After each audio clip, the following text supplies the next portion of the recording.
And now to a story you'll only see on Local 10 News. A synagogue scare in South Florida as Israel was being attacked, and cops arrested a man who the rabbi says targeted an entire congregation. Local 10's Rush Lowe live now with our exclusive tonight. Rush. We're just learning about this case. It is extremely disturbing. Let me put this in context. This synagogue in Brickell has hundreds of congregants, and the rabbi says some guy came there, throws a bottle at the synagogue, there's more, comes back several times harassing congregants, even holding rocks above babies' heads.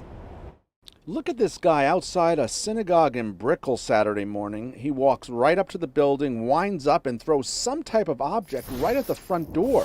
We're asking the state and the federal government to file hate charges against him. Chaim Lipsker is the rabbi here, and he says this story is much more than just vandalism. A number of our members of our community have seen this guy before, and he screamed out to them, "Hail Hitler," and chased them before. According to the rabbi, the guy later identified as Andrew Johnson was harassing congregants last week and returned to the synagogue on Saturday morning to cause damage and then to harass congregants once again. After the vandalism, he came back to the shul, even holding rocks over babies, according to shul goer and attorney Sean Burston.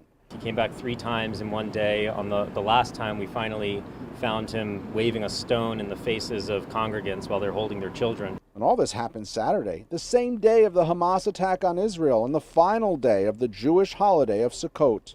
We eventually found him out in the street and were able to catch him, wave down a police officer who booked him, and right now he's sleeping on a concrete pad in the jail. This guy appeared in bond court Tuesday on the criminal mischief charge. We should make sure to stay vigilant, but also to be proud of who we are as Jewish people, not to be afraid, and to stand up and show our Jewish pride. I can tell you that the congregants of this synagogue, they were really shaken by this. You can imagine evoking the name of Hitler at a time like this, but the rabbi closed out that story with a very uplifting message that they will not be deterred, they will continue to be proud. He says they've received so much support from so many people since this incident. We're live outside the Miami Police Department. I'm Rush Lowe, Local 10 News.